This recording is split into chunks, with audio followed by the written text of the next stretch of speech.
is still to this day and was a really, really big struggle growing up. I didn't need a college degree with what I wanted to do with my life. The diversity of jobs that I have had in this industry, I've learned bits and pieces from every single one of them. You can do whatever it is that you want, and you can be a huge part of this sport. You don't have to be born into it like me. Kudos to those people for putting themselves out there. Hello and welcome to the Dirt Track Confessions podcast with your host, Mandee Pauch Mahaney. The Dirt Track Confessions show starts in 3, 2, 1, and the green is out. Hello, everyone, and welcome to Dirt Track Confessions. I'm your host, Mandee Pauch Mahaney, and today's topic is a question I get very, very often, which I love this question because it's what I do for a living. But most importantly, I just really love helping people. I really want to see our sport prosper and grow and thrive. So I always get the question, any type of advice for people who want to work in the motorsports industry, whether it's dirt track, asphalt, working with a team or starting their own business, anything racing related. So it's definitely something that I love and it's what I do. So I get this question very often. And so I figured I would shine some light on with all of you exactly how I got to where I am now. Now, listen, I'm 30 years old. I was born and raised into the racing industry. Did I have a choice? Yeah, of course. I had a choice. My parents and my family members, all said, hey, there's more stuff outside of racing than just racing. There's more to life. And, well, there absolutely is. But racing is what I know and what I love. And I wouldn't trade anything for the world for it. So when I get this question, guys, ever since I was little, I honestly, it was a struggle for me because a lot of people would say, well, it must be nice to be a Pauch because, your last name is what gets you, through the door and gets you all of these opportunities. And that honestly is still to this day and was a really, really big struggle growing up. But when I take you through from where I started, like my first job to where I am now, maybe it'll help shine some light that yes, I am a Pauch. I do come from an incredible racing family where they have definitely helped lay down the foundation for, my brother and I and, our future generations coming.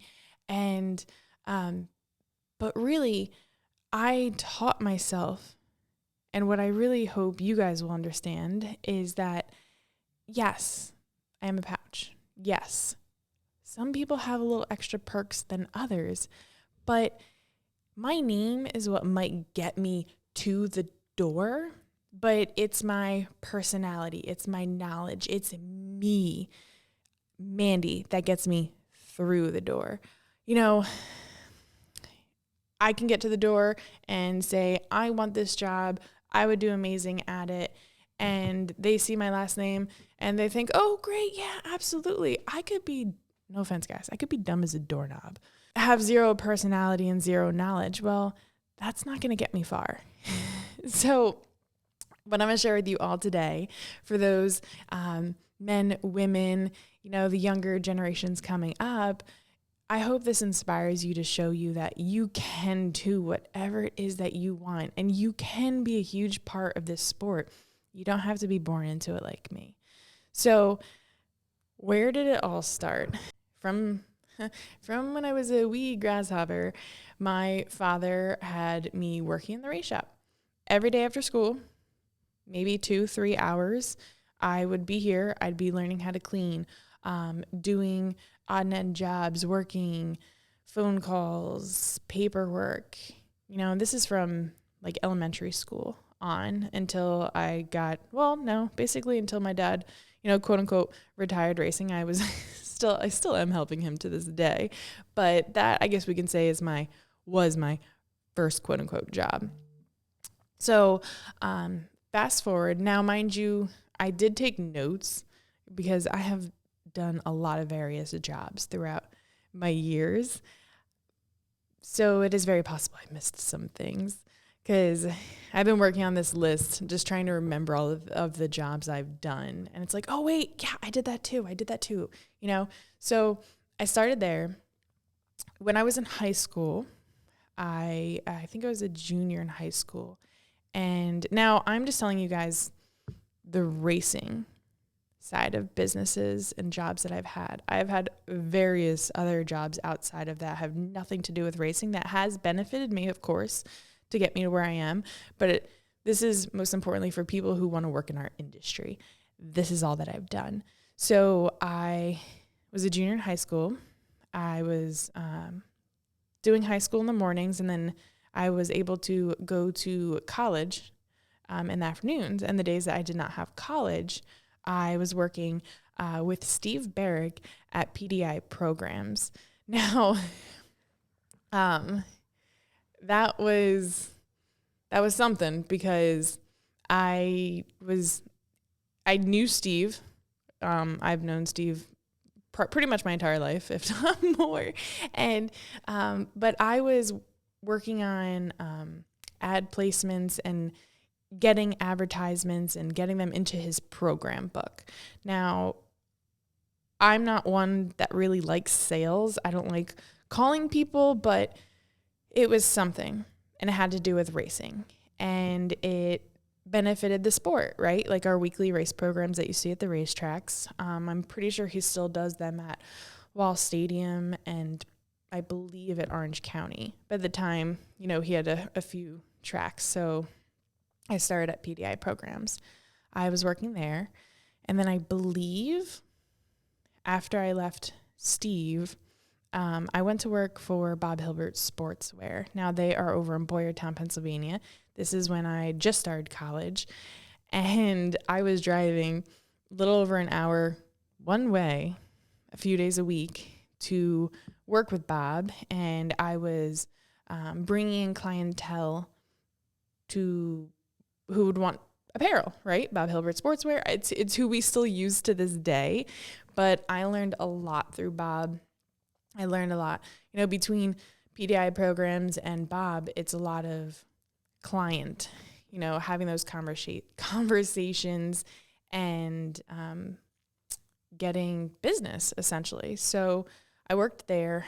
I can't tell you, maybe a year or two I worked with Hilbert.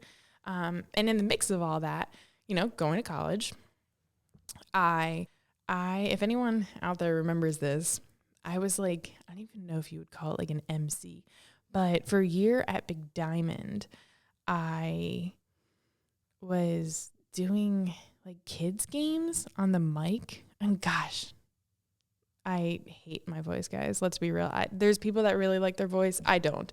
So, and yet here I am talking. This is how this rolls. It all spirals into one.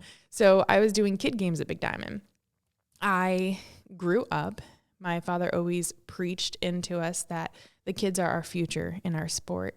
And if we can get the kids involved at the racetrack, then they're going to want to come back, and they're going to want to beg their parents to come back next week and next week and next week and bring friends.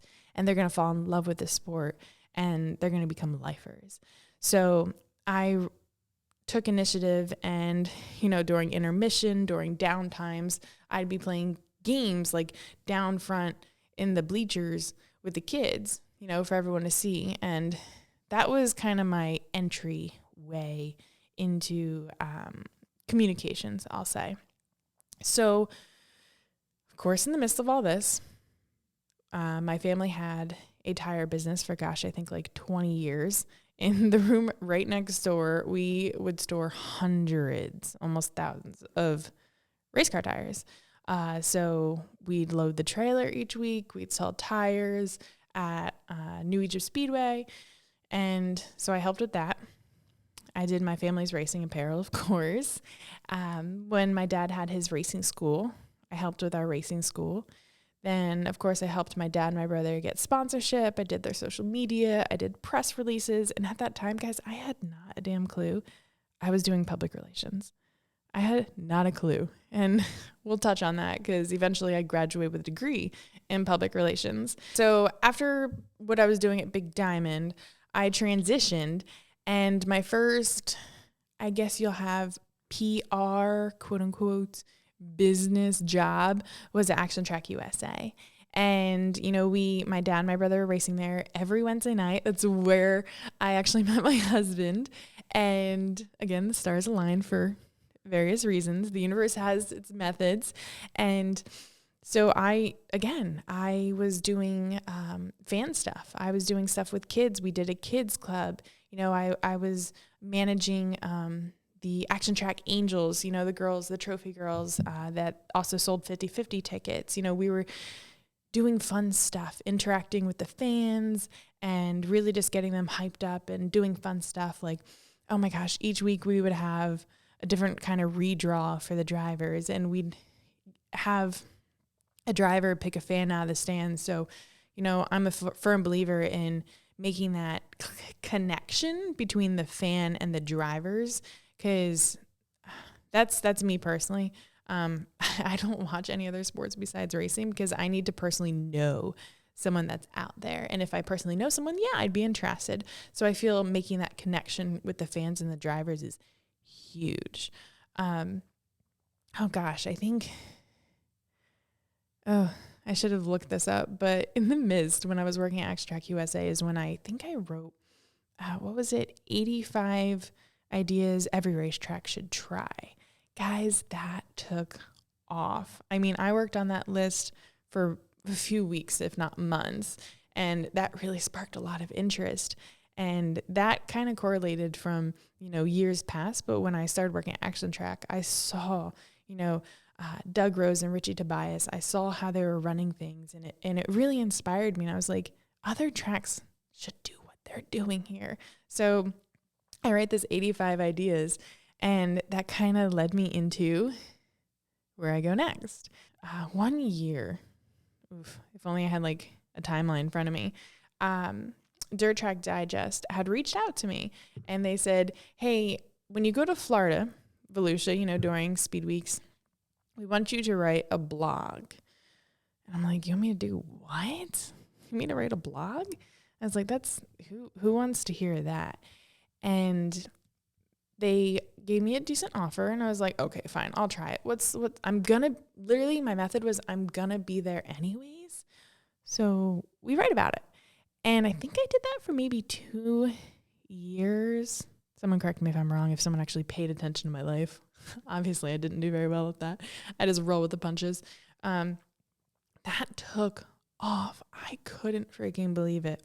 I basically, from when we woke up to when we went to bed, I was writing about, you know, the conversations had, the people I saw, the bathroom stories. Oh my gosh, people still crack up about me talking about the bathroom stuff. Where we would go for breakfast and lunch, what we would do in the afternoons at the track, how the races went, how I felt. Like I was just painting that picture and involving people and putting pictures in with the blog. And it took off, and people loved it. And I thought, okay, if I can do this, I can make something of this, you know. And in the midst, actually, I fast forward too fast. When I was in high school, my dad basically was like, you know, you should at least try to race. Not try, but like dabble and see if you like it. And not to sound lazy at all, and I hope you guys don't think I'm lazy, but I see racers, and it's, guys, racing is a dedication. I mean, this sport is a dedication, but I saw the hours, and I still see it today, that my dad and my brother were putting into their cars. And I was like, I don't know, that's a lot of work, Dad.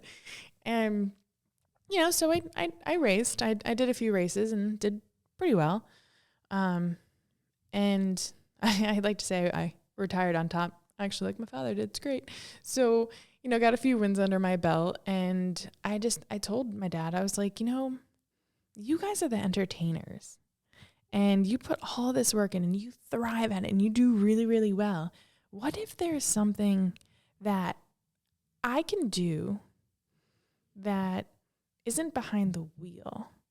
And at that time, that's when my brother's like, Mandee, why don't you look into public relations? I was like, what is public relations, Billy? I literally Googled it. And yeah, fast forward, got a degree in public relations.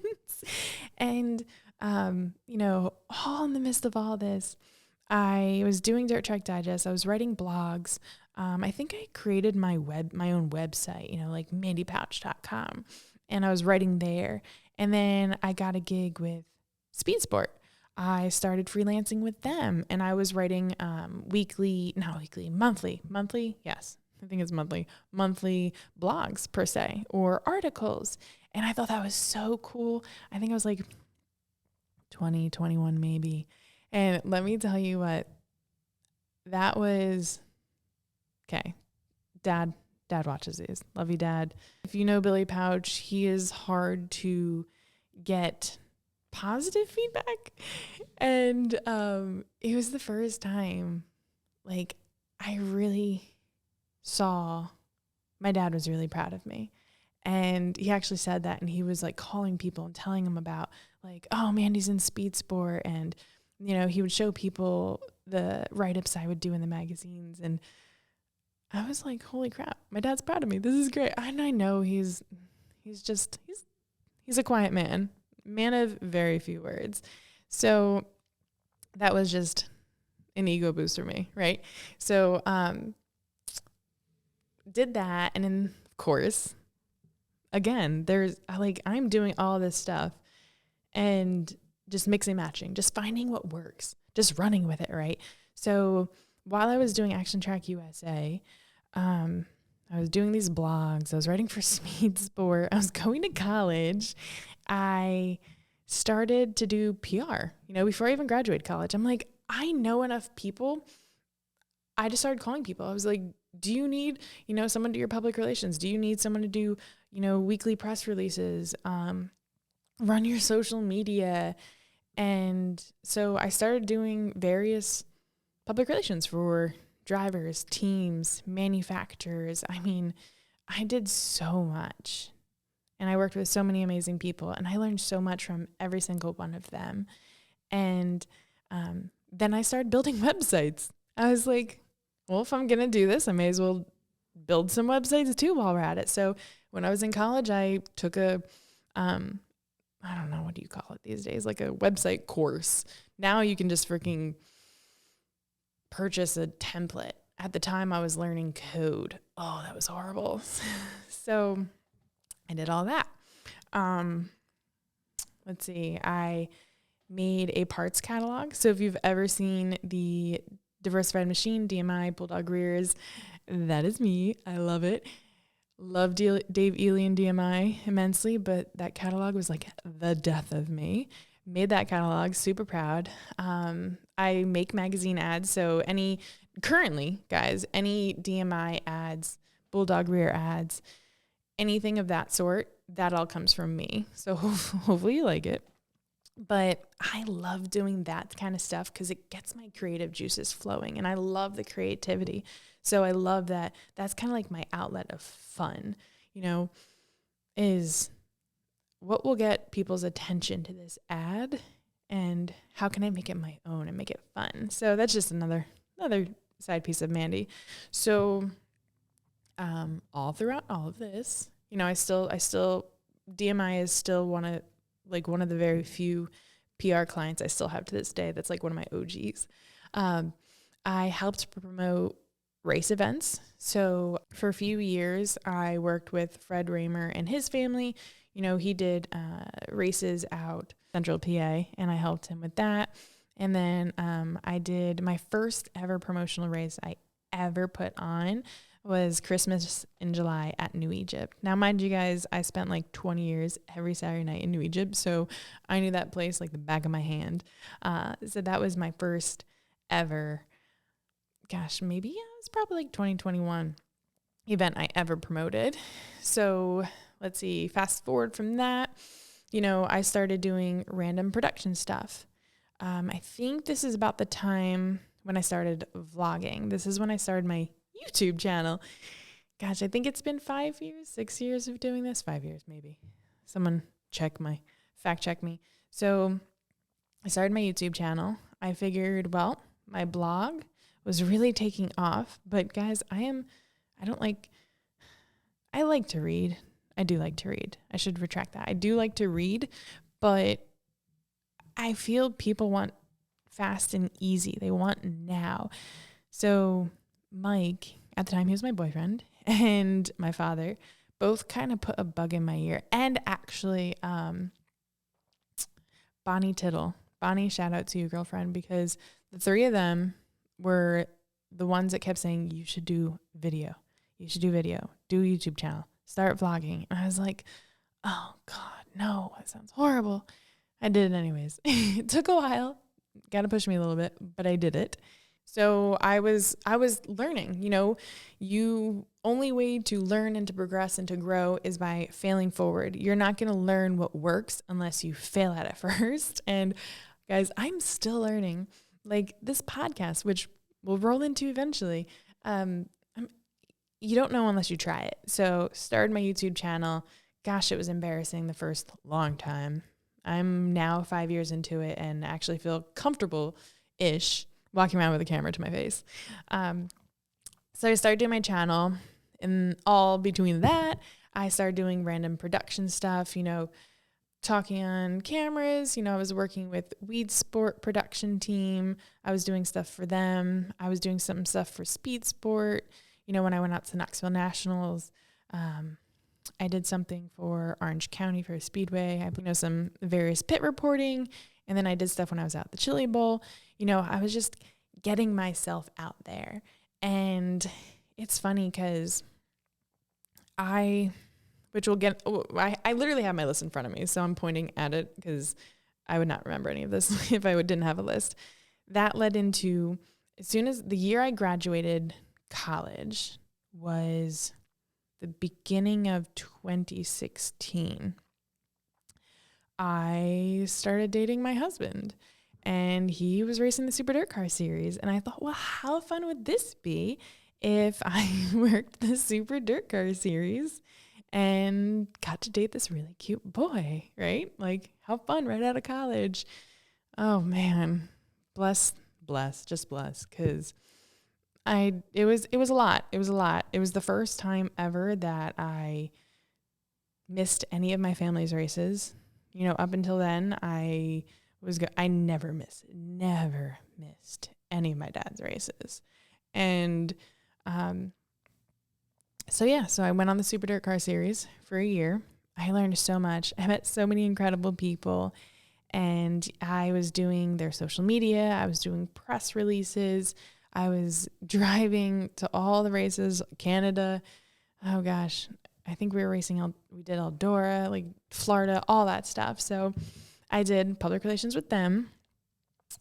And what's funny was I got a degree in public relations, guys, and quickly learned I really freaking hated writing press releases. I just hated writing, right? I didn't like writing blogs. I didn't like writing press releases. And so left the Super Dirt Car Series.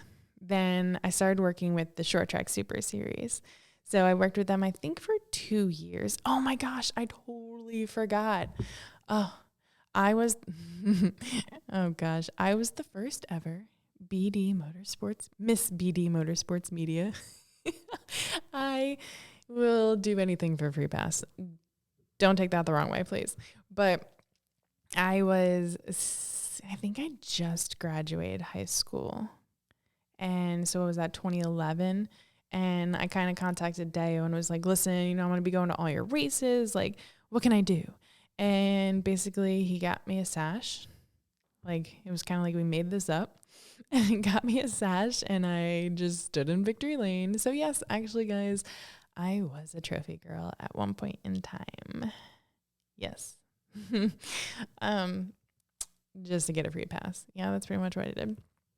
So again, fast forward. So did a few years with the Short Track Super Series. And while I was doing that, I was also doing my YouTube channel. I had my public relations business and all of this stuff going on. You know, I was moving. I moved out of New Jersey. I moved to New York. You know, things are getting serious with Mike, my husband now.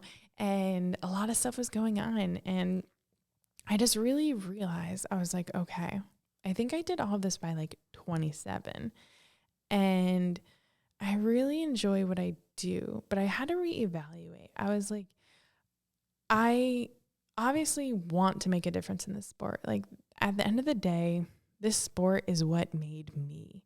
And I just want to give back in any way possible. But I want to give back in ways that makes me happy and lights my soul on fire.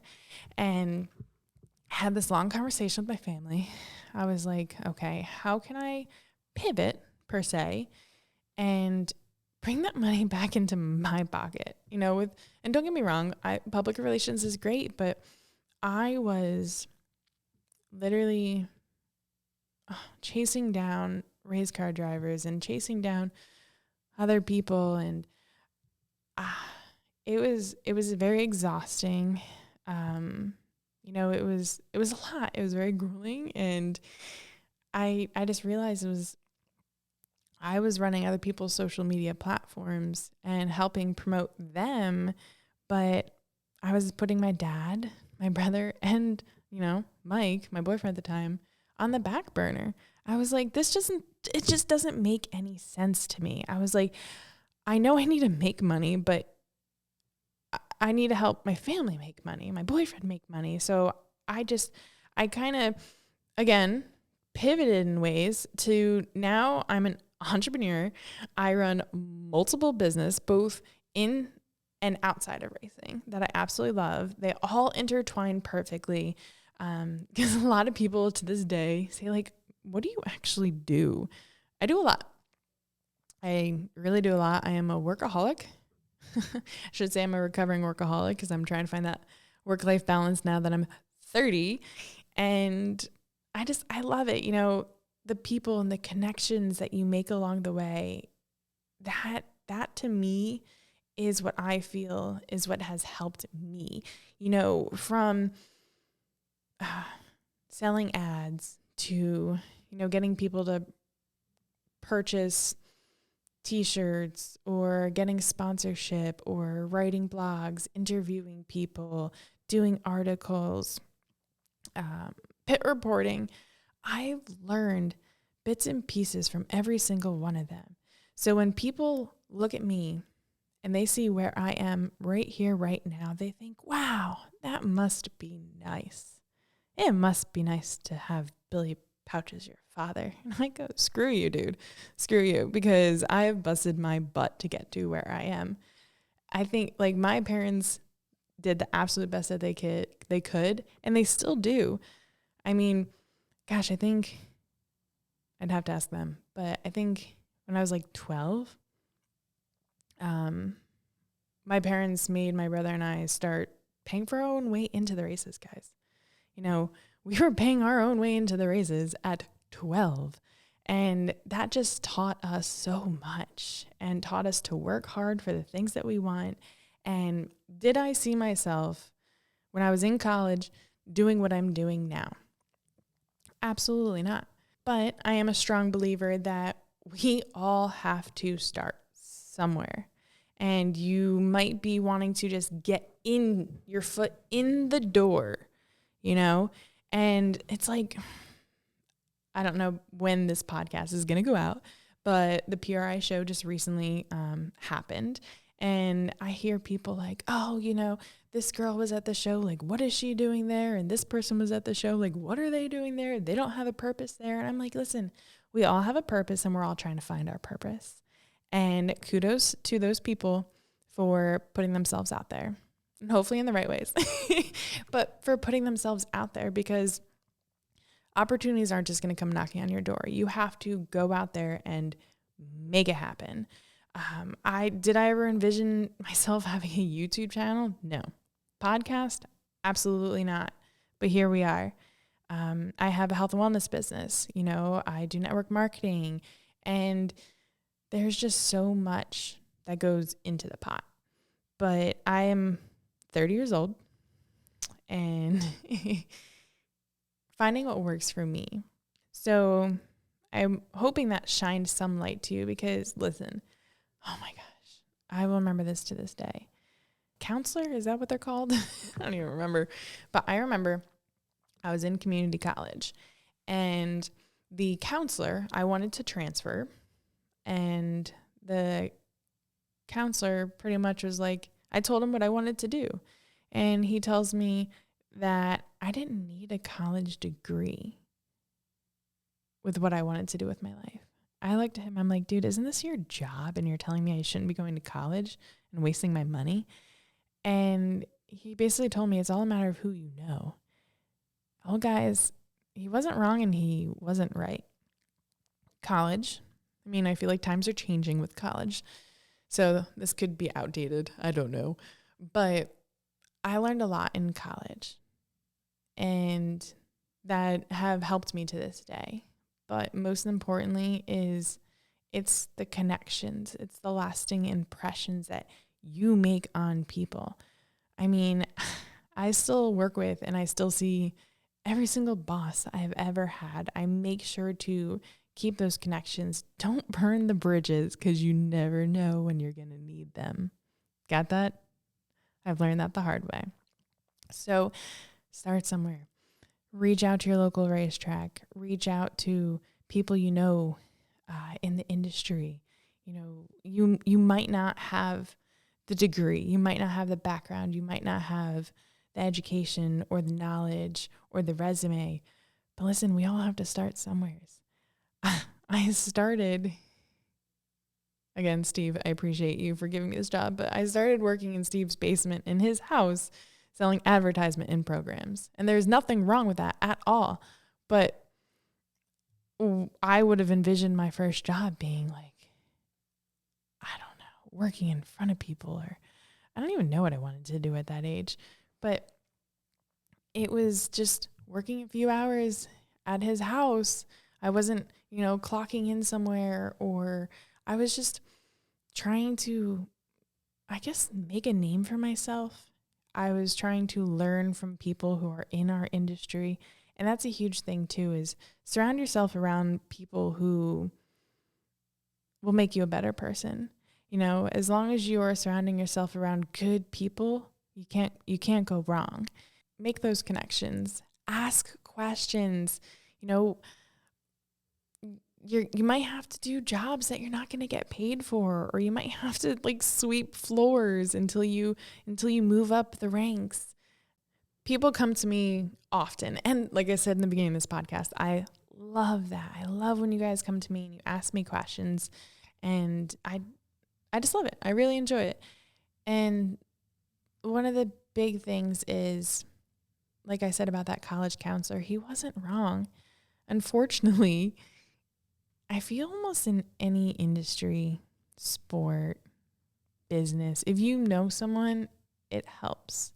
So when you're out networking, when you go to the trade shows, when you're at your local grocery store, you never know who you're going to run into.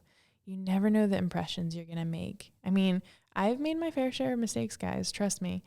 But when you need something and you're in time of need or whatever it might be, and you can turn around and reach back to someone or ask for a recommendation letter, whatever it is, make those connections, build those relationships.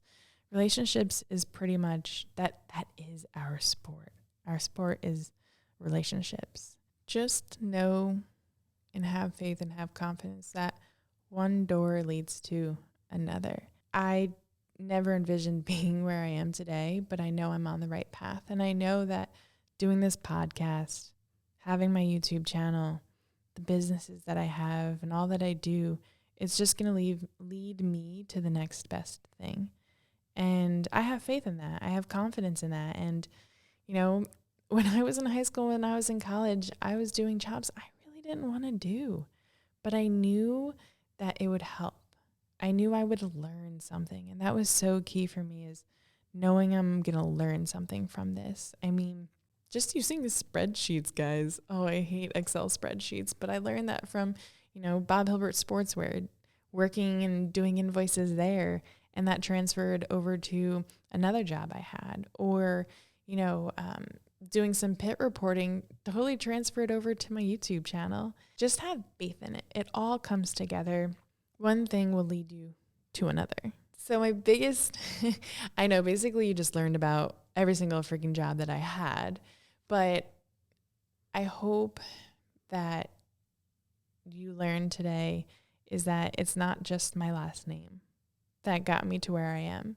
It's my work ethic. It's my personality. It's my drive, my passion. And if you have passion for what it is that you want to do, if you have you just want to do it, you want to make a difference, you want to make an impact, you have that drive, it's going to take you places. It will really take you places. And like I said, putting yourself in the room with the right people, making those connections, think about what you can do for the sport.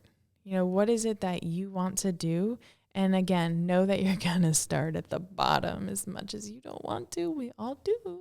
The diversity of jobs that I have had in this industry, it's just insane.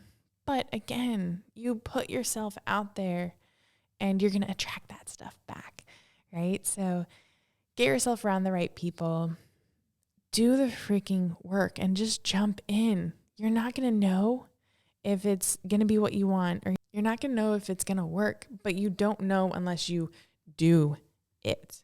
So take action, go towards the fear, go towards whatever it is that you want to do, and just have faith it's going to happen. So I am grateful for you for listening in. I really hope it inspired you and motivated you, because like I said, I get this question really often, like, where do I start?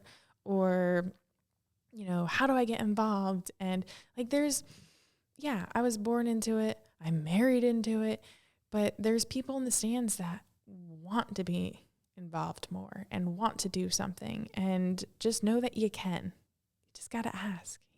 People are going to send you in the right direction, because this sport needs more people like you and I. So thank you so much. I really hope you enjoyed this podcast. Really excited because my first solo podcast, and I really want to bring more to you guys, because I feel like there is so much to share. But if you enjoyed this, please be sure to like it. Share this with someone that wants to be involved in our industry, or you think would be amazing at it. Guys, if you have any questions, men, women, ladies, if you have any questions, please feel free. Send me a message. I am happy to give you any suggestions possible that'll lead you in the right direction. So thank you all. I appreciate you, and I hope you have a fantastic week.